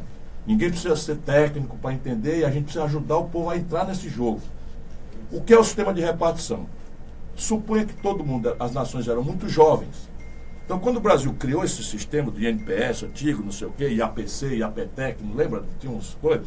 Nós tínhamos 6 trabalhadores ocupados, todo muito jovem o país, 6 trabalhadores ocupados, contribuindo com um tantinho para financiar o aposento de um brasileiro que não inteirava 60 anos na média. O brasileiro morria, né, com menos de 60 anos. Em média. Em média. De lá para cá, o que aconteceu? Hoje nós temos menos de 1,5 trabalhador ocupado, com carteira assinada, portanto, contribuindo, para pagar o aposento. Isso é uma média também, que ninguém pode falar em meia pessoa, né? Mas menos de uns trabalhador e meio para pagar o aposento de um brasileiro que subiu a idade para 73 anos. Então, esse sistema quebrou. Ele vai quebrar. Não quebrou de todo ainda, é mentira do governo, por a seguinte circunstância. Como aconteceu do dia para a noite, né? Antes de chegar a 1,5, a gente passou de 6 para 5,5, para 5, para 4,5. E os governos sucessivos do Brasil ao longo dos últimos anos, ao invés de apostar num grande debate, chamar o povo para discutir seu próprio destino, seu próprio rumo, prefere jogar o jogo dos gabinetes em Brasília. Então nós fomos fazendo um puxadinho para cá, um arrumadinho para lá, e criamos uma cesta de recursos, bem intencionado, nem duvido que seja, né? Uma cesta de recursos para ir tapando o buraco da Previdência que ia mudando. Qual é a cesta de recursos? Aumentamos a contribuição patronal, já começamos a esfolar a capacidade de competir da empresa. Aumentamos a contribuição dos trabalhadores, já começando a agravar a competição do Brasil em setores intensivos de mão de obra. Introduzimos a contribuição do governo e começamos a criar tributos, PIS, COFINS, contribuição social sobre o lucro líquido, e isso tudo não dava, inventamos as loterias, é o povo brasileiro sendo chamado para jogar, parte importante do dinheiro das loterias também está vinculada ao financiamento da Previdência. Para não incumprir a conversa, essa cesta de recursos que foi criada ao longo do tempo para financiar o desequilíbrio crescente da Previdência, esse ano de 2017 pagava e ainda sobrava um tantinho. Portanto, é mentira do governo que teve um déficit. Por que o governo tem coragem de vir a público dizer que tem um déficit de 180 bilhões? Porque o mesmo governo, do senhor Michel Temer, já na sequência do golpe, ali os primeiros 15 dias, sem conversar com ninguém, sem muito menos consultar o povo brasileiro, o senhor Michel Temer fez uma emenda à Constituição, com apoio da maioria desse Congresso que apodreceu, chamada DRU, que é para o povo não entender o que diabo é. Desvinculação de receitas da União. Na prática é o seguinte, capou 30%, ou seja, quase um terço de todos os dinheiros da Previdência, dos idosos, nossos pais, nossos avós, e jogou no saco sem fundo da dívida para os banqueiros. Então, na conta geral. Então, na conta geral não, na conta do serviço da dívida. Diretamente, que como eu já disse aqui, leva mais da metade do orçamento brasileiro. Aí você, capando um terço da receita, aparece o buraco de 180 bilhões de reais. Portanto, nós precisamos entrar, o governo de 19 vai estar desastrado. É serviço muito pesado, mas tem jeito. Nós vamos discutir um sistema novo de previdência, que agora não é mais de repartição, tem que ser um sistema novo de capitalização, em que a diferença é, em vez de você arrecadar e pagar, você arrecada e associa essa arrecadação ao investimento produtivo, à agricultura, à pecuária, à indústria, aos serviços, às inovações, às startups, à economia do conhecimento, e dessa dinâmica você extrai o ganho extra para melhorar o pagamento dos aposentados. Esse conceito é o correto e a dificuldade aqui é a transição, mas eu não vou ser chato hoje também para dar detalhe, mas eu vou pôr isso em debate no Brasil. Braz Barbosa pede que, se for eleito, ele é líder de associações comunitárias aqui, pede que, se o governador Ciro Gomes for eleito presidente, ele dê uma atenção especial às associações comunitárias. Cícero Tiago de Barbalha, do bairro Cirolândia, ele tem o seu nome, foi o senhor que, como governador, deu o dinheiro lá para comprar o terreno, né, para a prefeitura distribuir. O Braz Barbosa, da Cirolândia, parabeniza a excelente entrevista com o Ciro Gomes. O José Vitor Maia, do bairro Tiradentes, pergunta como o Ciro vê o julgamento do ex-presidente Lula, as condenações do ex-presidente Lula. Eu vejo com muita dor no coração, muita tristeza. Acho que houve uma certa facilitação, acho que houve uma certa imprudência. Mas o que me incomoda mais é que coisa muito mais grave está passando aí impune, sem nenhum tipo de constrangimento, muito menos de julgamento. Milhão do Serra, milhão do Aécio, milhão do Alckmin, milhão não sei de quê, e não acontece nada com os tais tucanos. Por isso que a gente fica com a desconfiança de que não é equilibrado, né? Só pesa para um lado esse momento a justiça brasileira. Temos muitas perguntas que, infelizmente, devido ao tempo da viagem do presidenciável Ciro Gomes, não vamos ter. Um abração para o doutor Léo Távora, que diz que vota nele. Nem que eu me arrependa, eu voto em Ciro. Eu vou me esforçar para não decepcionar, meu irmão. Doutor Léo Távora, que é uma pessoa bastante inteligente, médico. Sim, eu sei bem quem é. O Gabriel, um abraço para você, o Marcos André, Márcio André, Aurilene Almeida, o Epitânias, todos também elogiando, o Helder Sobreira, o Brasil, são pessoas que estão elogiando aqui a entrevista também do presidenciável Ciro Gomes. Educação, em que linha o senhor iria na educação? Educação fundamental, básica, universitária? Que magnitude tem a educação nas suas propostas de governo, doutor Ciro Gomes? Se eu pudesse, tudo que eu conversei aqui é para gerar um tostão a mais, 2 tostões a mais, 1 milhão a mais, 1 bilhão a mais para educar o povo brasileiro. Porque se você tiver um centavo, sacrifique tudo mais e aposte na educação, porque um dia um povo educado vai se rebelar contra a miséria, contra a exploração, contra a corrupção, contra a violência, contra as dificuldades da saúde, porque este é o maior capital que você pode oferecer.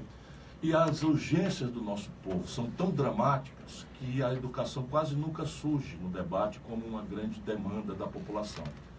Evidentemente que isso se dá apenas porque há muitas urgências, a urgência do desemprego, a urgência da violência, a urgência da saúde, a urgência da infraestrutura que não está pronta, a urgência da moradia, e os políticos acabam orientados pelos marqueteiros a falar só sobre o que o povo teoricamente quer ouvir. Eu vou produzir um grande debate, e nós temos uma sorte, eu estou sendo muito respeitado no Brasil afora, por causa da experiência do Ceará, que eu gosto sempre de lembrar, é uma experiência que nós devemos aos professores, antes de mais nada, aos administradores escolares, aos servidores da educação e às famílias que apostaram em muitos lugares. Aqui pertinho tem Brejo Santo, que é citada no Brasil inteiro. A minha cidade, Sobral, nós começamos isso, hoje é o melhor IDEB do Brasil, e o Ceará já tem 77 das 100 melhores escolas básicas do Brasil. As tarefas são 2. A primeira é mudar o que a gente chama de paradigma pedagógico. Isso é uma palavra difícil, mas assim, que tipo de educação nós queremos dar para o nosso povo? A educação que nós estamos dando hoje, salvo exceções de professores muito antenados que estão mudando, é uma educação do século XIX, do século XX. É um certo enciclopedismo, ou seja, nós ensinamos tudo, um pouquinho de tudo para os nossos estudantes e não damos a ele profundidade de nada. Então é a profundidade de um pires, né? Todo mundo sabe a capital do Egito, todo mundo sabe a importância do Nilo para o Egito e tal, mas e daí? Né? Não tem. Isso tem que mudar, porque modernamente a informação está dada pelo computador, pela internet. Qualquer pergunta que você queira fazer e precisa agora saber perguntar, o Google responde. De uma receita de bolo à fórmula, não é, de um remédio, tudo você sabendo perguntar, sabendo procurar, porque tem muito lixo também, você tem na internet. Então o que importa agora é um outro padrão de pedagogia, é o que prepare o aluno para pensar criticamente, fora da caixa. Ou seja, associar informações que já existem e estimulá-la a criar uma informação nova. É a inovação, é a economia do conhecimento. Isso supõe, ao invés do menino ser estressado sozinho para responder sob estresse uma pergunta, ele tem que ser estimulado a trabalhar em equipe, a consultar os colegas e a contestar as informações que estão postas aí. Esse é o primeiro grande trabalho que o governo tem que começar, convocar os especialistas para desenhar esse padrão, trazer a experiência internacional, tipo Coreia do Sul, que é a mais recente, mas experiências importantes que há também na China, nos Estados Unidos, na Europa, para que a gente possa fazer o grande debate sobre esse novo desenho. E o outro movimento é um movimento pura e simplesmente de expansão. E aí você tem algumas questões centrais. Assim, um país como o nosso hoje está gastando com o estrangeiro algo ao redor de 12 bilhões de dólares, que equivale a uns quase 40 bilhões de reais, alugando a inteligência dos outros. Porque nós não temos uma aposta profunda em ciência, tecnologia e inovação, embora haja muita gente com sacrifício fazendo coisas muito boas, e eu estou visitando pelo país afora. Expandir o ensino público superior é tarefa da União. O Lula vinha fazendo e essa gente interrompeu, né? Fazer uma escola média, escola técnica de nível profissionalizante, que é a experiência que o Cid introduziu aqui, vou levar para o Brasil inteiro, né? Então a ideia de que você tem que cofinanciar uma escola de nível médio, profissionalizante, em tempo integral, porque eu pretendo disputar o filho da família brasileira com o narcotráfico, dando a ele cultura. Bom, muita gente aqui dando aqui o seu apoio, aqui a entrevista, parabenizando o governador Ciro Gomes, o Roberto Sampaio, ex-vereador aqui de Juazeiro do Norte, a empresária Aide Felipe, o amigo Zusa lá no Crato e a Nádia, que estão com uma filha que estudando agora nos Estados Unidos, ganhou uma bolsa para lá. O Zusa está dando os parabéns. O Recnoberto, ex-superintendente do INSS aqui de Juazeiro, o médico Dr. Bernardo Brito, também grande profissional aqui na nossa região do Cariri, esses também estão parabenizando aqui o Ciro. O Ferrari, da cidade de Caririaçu, mandando um abraço muito grande para o Ciro. E o Alex Bezerra, do bairro Santa Teresa, aqui da Rua das Flores, pergunta se o Ciro é a favor da posse de armas. Não, sou não. Eu sou completamente contra. Essas coisas vão ficar meio fácil para a gente debater no Brasil. Agora vamos pensar juntos. Meu irmão, vamos pensar juntos aqui. Você acha que um cidadão civil, sem treinamento, um trabalhador, vai levar vantagem num duelo contra um bandido que tem a iniciativa, que tem o fator surpresa, que não tem amor nenhum à vida, que não tem apego nenhum a respeito nenhum à dignidade do ser humano? Quem é que vai ganhar esse duelo? A gente arma todo mundo. Vamos supor que essas maluquices aí que de vez em quando prospera no Brasil, e não duvide, quem defende isso está levando dinheiro da indústria bélica. Acaba que defende que a grande prioridade do Brasil é entregar um fuzil para um trabalhador rural, enfrentar o MST. Que maluquice é essa, rapaz? Desculpa o jeito. Que maluquice é essa? Sabe o que vai acontecer? Na hora que um trabalhador rural tiver um fuzil, sabe onde é que o assaltante de banco vai buscar arma?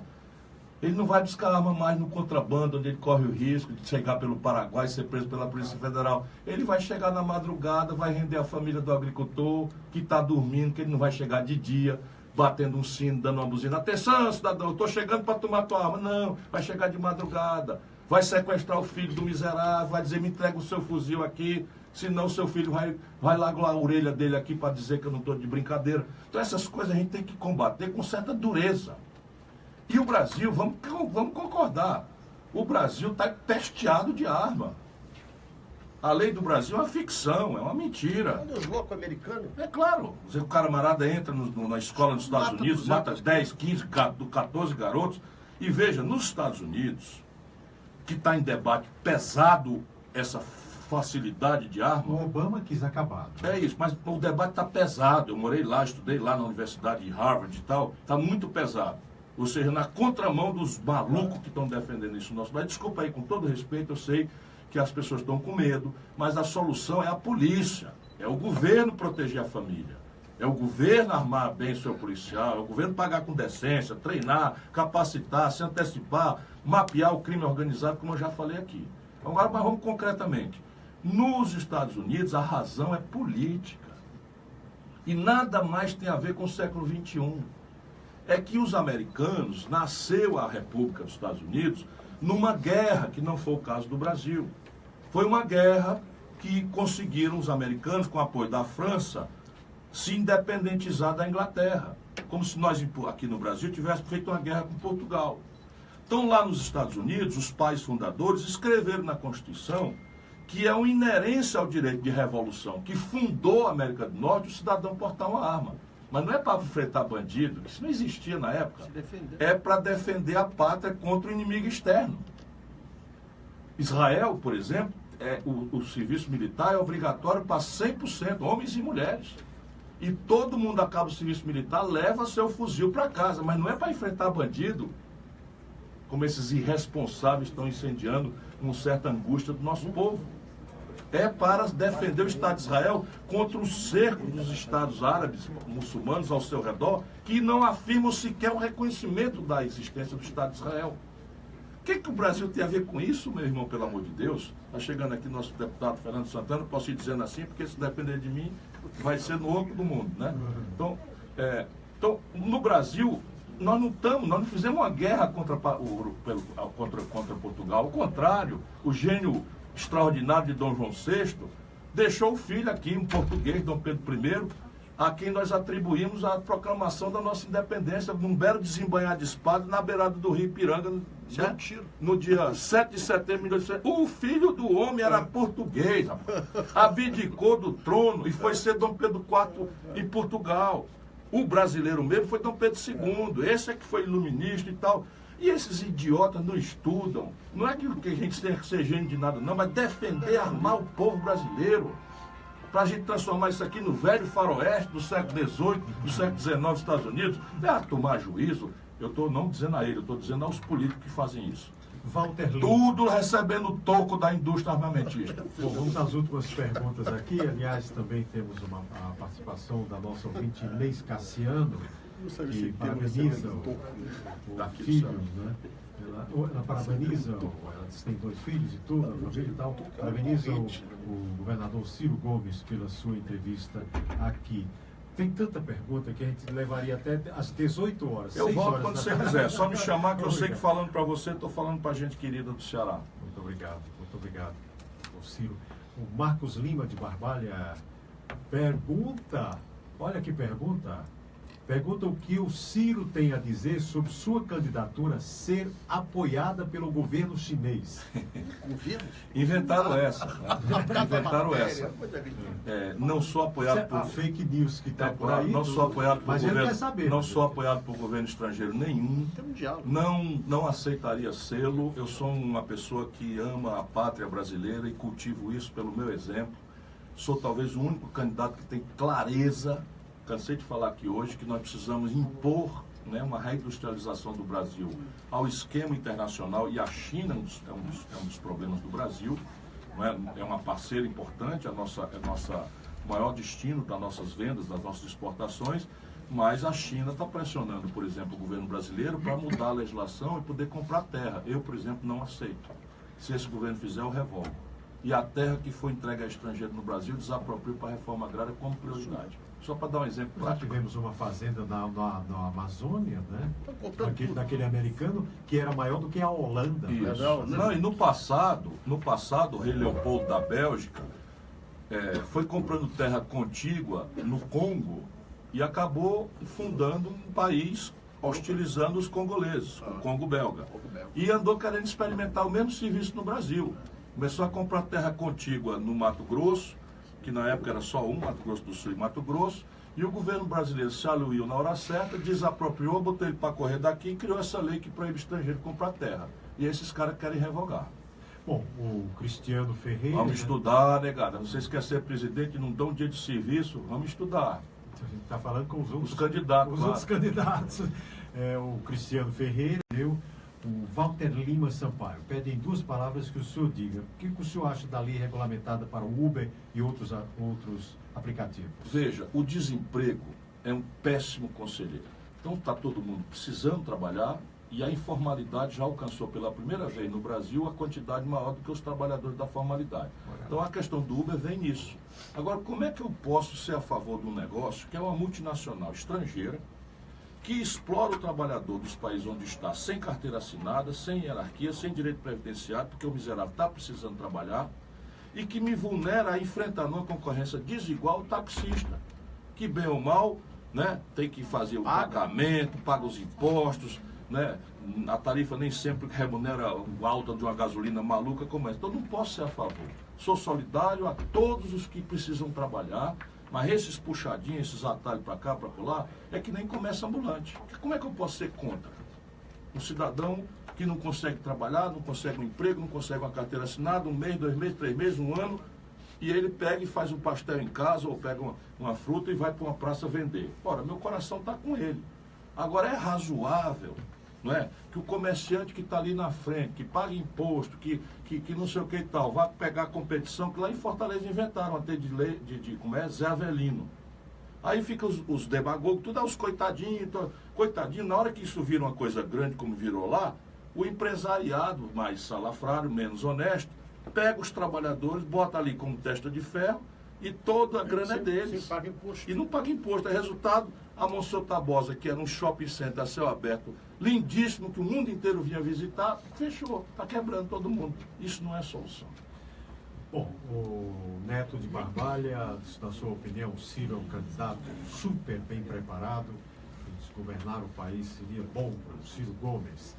O professor Oliveira Machado, de Juazeiro do Norte, que uma mesma pergunta sobre o Lula, né? Ele tinha feito a mesma pergunta anterior aqui também. Muito obrigado, professor Oliveira Machado.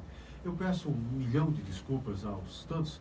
O WhatsApp da rádio, governador, está uma loucura aqui. Tá uma loucura. Não dá nem para contar mais a quantidade de perguntas. Eu agradeço muito. Dos nossos ouvintes aqui, uma prova da audiência muito grande que a sua entrevista está dando aqui também ao nosso Jornal da Tarde. O estúdio está lotado aqui de gente, de pessoas de todas as autoridades, das quais algumas já foram citadas aqui. O corredor também cheio, a nossa sala cheia. Então, a concorrência está boa aqui, viu? De pessoas aqui, a entrevista do nosso Ciro Gomes. Como disse aqui no início também, está o presidente nacional do PDT, Partido Democrático Trabalhista, ex-ministro Carlos Lupe, né, que comemora o menor nível de desemprego no país, né, 4%, em 2010, quando ele foi ministro do Trabalho. Me lembro que eu o entrevistei por essas épocas também, não é? Eu só quero dar um abraço, e isso que nós vimos hoje, agora, aqui durante 1h30, é o que a gente quer, debate. Chamem o Ciro para o debate. Vamos debater todos. Se tem competência para ser presidente da República, se tem ideias, chamem o Ciro para o debate. Eu gostaria que a Rede Globo fizesse um debate por semana, que a SBT fizesse um debate por semana, porque a gente só pode conhecer um candidato se ele tem preparo para aquilo que se propõe a ser. Quem está ouvindo pode não gostar, alguns não gostar do Ciro, mas dizer que ele não é preparado, no mínimo, é ignorância. Presidente nacional do Partido Democrático Trabalhista, ex-ministro Carlos Lupe, também o doutor Leônidas Cristino, deputado federal, está aqui presente. A gente já falou o nome de todos aqui. O Roberto Sampaio, presidente do PDT, aqui de Juazeiro, esteve anteontem aqui para anunciar a sua vinda aqui à região do Cariri. Nosso querido doutor Roberto Sampaio, prefeito Arnon, a gente já falou aqui, não é?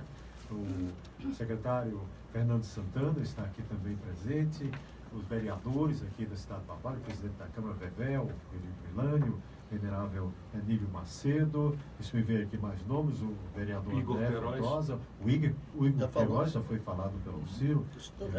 O Igor vai até falar aqui sobre um projeto aí da prefeitura do Arnon aí. Nós temos aqui também o Vicente Pompé, assessor de comunicação do Ciro, doutor Nildo Rodrigues, o Roberto Sampaio já falou, já falamos aqui, o jornalista Flávio Pinto, dos blogs mais respeitados do interior do estado, jornalista Flávio Pinto. Eu queria falar o nome de todas as outras pessoas, o nosso querido Pedro Bezerra está aqui também, não é? Deixa-me ver quem mais aqui. Nosso deputado, isso aí precisa prestar atenção. O Pedro tem a tarefa importante de dar a Juazeiro e ao Cariri uma voz na Câmara Federal. Estou torcendo, porque a minha tarefa agora é ajudar essa meninada brilhante a tomar conta. Eu fico triste quando eu não cito o nome de todas as pessoas. Não, mas você se esforçou, foi todo mundo viu aqui. Eu preciso falar o nome de todo mundo. É só a Aninha que me fala. Agradecer a Débora aqui, o trabalho no controle, na técnica, né? Nossa querida O Débora. Ciro, meu filho, que é fotógrafo, está aqui, fazia um mês que eu não via. Muito bem.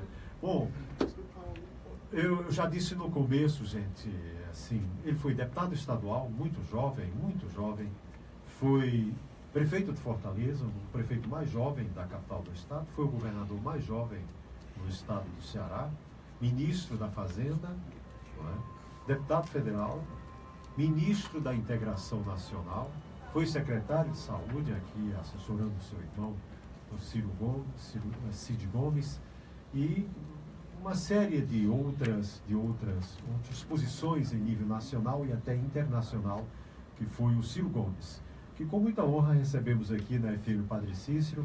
Um agradecimento também da direção da nossa emissora, presidenciável Ciro Gomes. Muito obrigado. Assim, eu acho que uma entrevista longa, não é? De 1h30, já que ele tem tantos e tantos compromissos, achei muita disponibilidade, como sempre, aliás. Nós já o entrevistamos outras vezes, o nosso presidenciável Ciro Gomes, que está aqui na região do Cariri, nas andanças de sua pré-candidatura à presidência da República. Né? Ele que tem tantos compromissos no sul do país. Ontem já esteve em Santa Catarina de manhã, de noite já estava aqui na região do Cariri, de tarde e de noite, e ainda está aqui na região do Cariri. Doutor Ciro Gomes, presidenciável do Partido Democrático Trabalhista, muito obrigado pela sua vinda aqui à nossa FM Padre Cícero e boa sorte na sua luta para a presidência da República e esperamos que agora chegue então a sua vez, presidenciável Ciro Gomes. Muito obrigado, João Hilário, você que é um cearense, porque eu tenho respeito, admiração e carinho de muito longa data. Muito obrigado à direção da Rádio Padre Cícero, a oportunidade que me deu, a Débora que fez a técnica e nela todos os funcionários, as salesianas que tomam conta dessa estrutura tão importante para o Juazeiro e para o Ceará e para o Brasil. Agradecer ao Lupe, porque se não fosse a coragem do Lupe indo na frente, abrindo caminho, enfrentando as balas, né, todas na minha frente para abrir o caminho. E muito mais eu quero agradecer a você, meu irmão, minha irmã, cearenses dos Juazeiros, do meu padrinho, cearenses da Barbalha, do Crato, cearenses do Cariri, cearenses e pessoas que estão nos ouvindo. É essa que eu penso a minha tarefa. A situação do Brasil é trágica, é difícil, mas eu me recuso a crer que esse é o nosso destino. E tenho muita confiança de que a gente pode ajudar o povo brasileiro a se unir numa nova quadra de fé, de esperança e de luta e trabalho pelo futuro. Muito obrigado, presidenciável Ciro Gomes.